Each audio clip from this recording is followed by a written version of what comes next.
Le prophète Isaïe est considéré comme l'un des plus grands hommes de Dieu ayant jamais marché sur cette terre. Son nom signifie « Le Seigneur est salut », reflétant ainsi son message de rédemption et d'espoir. Tout au long de son ministère, Isaïe a proclamé l'importance de la fidélité au Seigneur, délivrant des messages aussi bien durs que réconfortants, avec la promesse de restauration. Un autre thème récurrent dans les prédications d'Isaïe était le Messie. Bien qu'il ait vécu environ 700 ans avant la naissance de Jésus, il a prophétisé en détail sur la venue du Fils de Dieu dans le monde. De plus, le prophète a également parlé de la fin des temps et de la seconde venue de Jésus, lorsqu'il établira un nouveau ciel et une nouvelle terre. Voyons ce qu'Isaïe a dit à propos de ces sujets. « Car, comme les nouveaux cieux, et la nouvelle terre que je vais créer subsisteront devant moi, dit l'Éternel. Ainsi subsisteront votre postérité et votre nom. À chaque nouvelle lune et à chaque sabbat, toute chair viendra se prosterner devant moi, dit l'Éternel. » Et c'est précisément sur ces révélations de Dieu à travers le prophète Isaïe que je souhaite discuter avec vous aujourd'hui. Le livre d'Isaïe contient 66 chapitres remplis de prophéties et d'avertissements qui sont pertinents pour notre époque. Avant de poursuivre, je vous invite à vous abonner à ma chaîne. Il vous suffit de cliquer sur le bouton d'abonnement sous la vidéo et à côté, vous trouverez l'icône d'une cloche. Il est important d'activer cette cloche pour recevoir toutes les notifications chaque fois que je publie une nouvelle vidéo. Chaque jour, je partage des messages, des prières et du contenu pour renforcer votre cheminement avec Dieu. Venez participer à cette aventure avec moi, d'accord? Allons-y. Le premier avertissement d'Isaïe est que les impies seront enveloppés par les ténèbres. Lisons ce qui est écrit dans les premiers versets du chapitre 60 d'Isaïe. « Lève-toi, sois éclairé, car ta lumière arrive, et la gloire de l'Éternel se lève sur toi. Voici, les ténèbres couvrent la terre, et l'obscurité les peuples. Mais sur toi l'Éternel se lève, sur toi sa gloire apparaît. » Dans ce chapitre entier, Dieu révèle aux prophètes la grandeur et la gloire de Jérusalem céleste, ainsi que le triomphe de l'Église.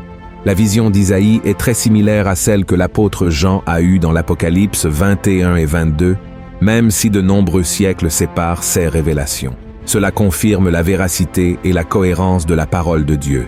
Dans cette réalité céleste, il y aura une paix éternelle, où toute douleur, gémissement et larmes seront consolés. Les horreurs du passé ne les affligeront plus, car tout le règne appartiendra au Seigneur. Et c'est vraiment merveilleux, chers frères et sœurs. La grandeur de cette réalité est difficile à comprendre, mais il est important de noter qu'il y a des passages de ce passage qui indiquent que la situation sera différente pour ceux qui choisissent de persévérer dans le péché sans se repentir de leurs œuvres. Isaïe décrit que les ténèbres les envelopperont, car le soleil et la lune n'existeront plus, et la lumière qui éclairera les enfants de Dieu viendra directement du Saint-Esprit. Nous ne savons ni le jour ni l'heure du retour de Jésus. C'est pourquoi nous devons être toujours prêts, faisant la volonté du Père, combattant le péché et résistant aux tentations du diable. Car tôt ou tard, les trompettes retentiront, et ceux qui ne seront pas aux côtés de Christ seront enveloppés par les ténèbres, comme cela s'est produit avec les Égyptiens lors des 10 plaies d'Égypte. Voyons ce que la Bible dit à propos de cette réalité future. L'Éternel dit à Moïse, « Étends ta main vers le ciel, et qu'il y ait des ténèbres sur le pays d'Égypte, et que l'on puisse les toucher. » Moïse étendit sa main vers le ciel, et il y eut d'épaisses ténèbres dans tout le pays d'Égypte, pendant 3 jours. On ne se voyait pas les uns les autres, et personne ne se leva de sa place pendant 3 jours. Mais il y avait de la lumière dans les lieux où habitaient tous les enfants d'Israël.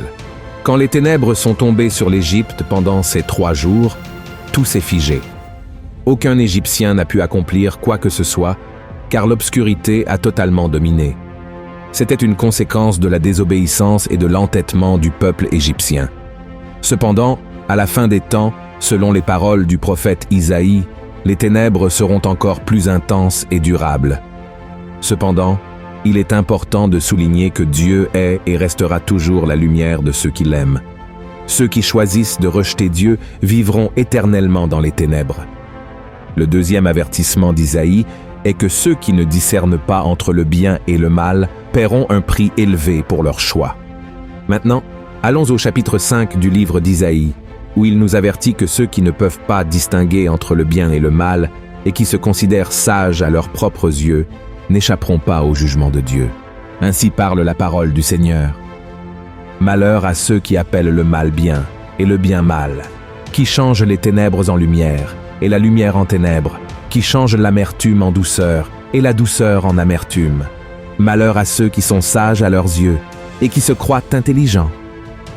Bien souvent, lorsque nous pensons à la bataille spirituelle, nous imaginons des anges combattant contre des démons. Bien que cela puisse arriver, la plupart des batailles spirituelles se déroulent dans notre vie quotidienne. Elles se présentent à nous lorsque nous sommes confrontés à des choix entre le bien et le mal, le juste et l'injuste, et ces décisions peuvent avoir un impact significatif sur notre vie. C'est pourquoi Jésus a dit ce qui suit.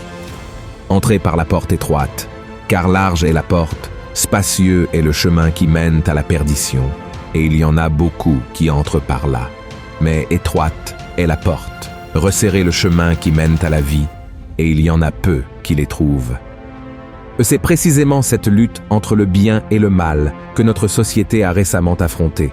Nous devons réfléchir à savoir si nous serons fidèles dans notre mariage, si nous traiterons notre conjoint avec amour et respect. Nous devons décider si nous agirons avec honnêteté dans notre travail ou si nous chercherons des profits malhonnêtes. Nous devons choisir si nous serons du côté de ceux qui recherchent la vérité ou si nous nous unirons aux corrompus en quête de bénéfices personnels.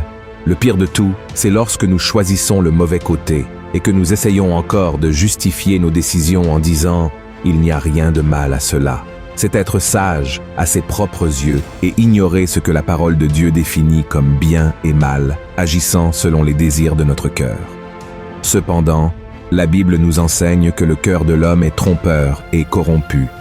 Avant de prendre toute décision, nous devons consulter Dieu et choisir toujours la voie du bien. Sinon, nous paierons un prix élevé lorsque Jésus reviendra. Le troisième avertissement. Dieu permet que des choses mauvaises se produisent pour nous éveiller. Dieu aime profondément sa création, mais le monde a été affecté par le péché. En ce moment de la fin des temps, il permet que des choses mauvaises se produisent sur la terre comme un avertissement de ce qui est à venir. Lisons ce que le prophète Isaïe a écrit au chapitre 26. « Mon âme te désire pendant la nuit, et mon esprit te cherche au-dedans de moi.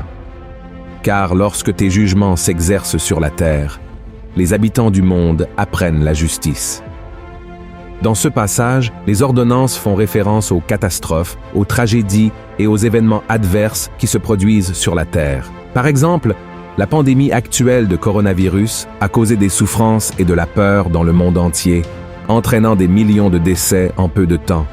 Cependant, cela ne signifie pas que Dieu a spécifiquement envoyé le virus comme châtiment. Il a permis que cela se produise pour que nous reconnaissions notre dépendance de sa puissance et de sa miséricorde, et pour chercher son salut avant que des choses encore plus terribles ne se produisent. Dans le livre de l'Apocalypse, l'apôtre Jean décrit la vision des 7 coupes de la colère de Dieu qui seront versées sur les partisans de l'Antéchrist après le son de la 7e trompette. Ces coupes apportent des malheurs et des calamités, symbolisant le jugement divin. Le but d'Isaïe en nous avertissant de ces événements est de nous exhorter à remettre nos vies à Jésus et à vivre selon sa parole, afin que nous puissions trouver sécurité et salut au milieu des temps difficiles. Amen. Le 4e avertissement. Dieu est bon, mais il est aussi juste. Qui n'a jamais entendu au moins une fois dans sa vie cette phrase « Dieu est bon tout le temps ». Et c'est vrai, le Seigneur est tellement bon qu'il a donné la vie de son propre Fils pour que nous puissions être libérés du péché et nous réconcilier avec lui par le sang de Christ. Mais il ne sera pas bon avec tout le monde à la fin des temps. Dans Isaïe 24, le prophète a dit « La terre est déchirée, la terre se brise, la terre chancelle. La terre chancelle comme un homme ivre, elle vacille comme une cabane. Son péché pèse sur elle, elle tombe et ne se relève plus. En ce temps-là, l'Éternel châtiera dans le ciel l'armée d'en haut, et sur la terre, les rois de la terre. Ils seront assemblés captifs dans une prison. Ils seront enfermés dans des cachots, et, après un grand nombre de jours, ils seront châtiés. Comme nous pouvons le voir dans le 3e avertissement, ceux qui ont choisi de servir le diable plutôt que de servir Jésus seront punis par les jugements qui accompagneront les 7 coupes. Et tout cela ne se produira pas parce que Dieu est mauvais, mais parce que Christ est saint et qu'il ne peut pas vivre au milieu du péché. Dans le chapitre 13, le prophète Isaïe nous met en garde. « Voici, le jour de l'Éternel arrive, jour cruel, jour de colère et d'ardente fureur, qui réduira la terre en solitude et en exterminera les pécheurs. Car les étoiles des cieux et leurs astres ne feront plus briller leur lumière, le soleil s'obscurcira dès son lever, et la lune ne fera plus luire sa clarté. Je punirai le monde pour sa malice, et les méchants pour leurs iniquités. Je ferai cesser l'orgueil des hautains, et j'abattrai l'arrogance des tyrans. » Alors, si vous ne voulez pas faire partie de ce groupe de personnes qui seront condamnées à l'enfer, croyez en la mort et la résurrection de Jésus et vivez selon ces enseignements. Acceptez cet amour si grand de Dieu pour vous, car dans l'éternité avec lui, il n'y aura plus de douleur ni de souffrance. Amen. Et le 5e avertissement est « Cherchez le Seigneur pendant qu'il est temps. Qui peut nous garantir que demain nous nous réveillerons en vie? La Bible dit que notre vie est comme un souffle, et que nos jours sont comme une ombre passagère. C'est pourquoi le prophète Isaïe nous a avertis que nous devrions remettre notre vie au Seigneur dès que possible, car nous ne savons pas si nous aurons une autre opportunité demain. Voyez ce qu'il a dit au chapitre 55. « Cherchez l'Éternel pendant qu'il se trouve. Invoquez-le tandis qu'il est prêt. Que le méchant abandonne sa voie, et l'homme d'iniquité ses pensées. Qu'il retourne à l'Éternel, qui aura pitié de lui, à notre Dieu, qui ne se lasse pas de pardonner. Peu importe les erreurs que vous avez commises dans le passé, Dieu n'est pas préoccupé par cela. Ce qu'il veut, c'est que vous vous repentiez de vos péchés et que vous lui remettiez votre vie dès maintenant. Et pour cela, vous devez franchir 3 étapes importantes que je vais vous montrer maintenant. La première étape est de confesser vos péchés à Dieu. La Bible dit « Si nous confessons nos péchés, il est fidèle et juste pour nous les pardonner et pour nous purifier de toute iniquité. » Comme nous pouvons le voir, le pardon de Dieu est une promesse pour nous tous.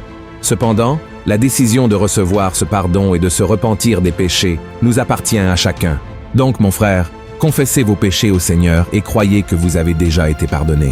La deuxième étape est de choisir de marcher dans la lumière. Dans la Bible, il est écrit « La nouvelle que nous avons apprise de lui et que nous vous annonçons, c'est que Dieu est lumière et qu'il n'y a point en lui de ténèbres. Si nous disons que nous sommes en communion avec lui et que nous marchions dans les ténèbres, nous mentons et nous ne pratiquons pas la vérité. Mais si nous marchons dans la lumière, comme il est lui-même dans la lumière, nous sommes mutuellement en communion et le sang de Jésus son Fils nous purifie de tout péché. » Marcher dans la lumière signifie abandonner la vie de péché et permettre à Jésus de transformer notre esprit et notre cœur.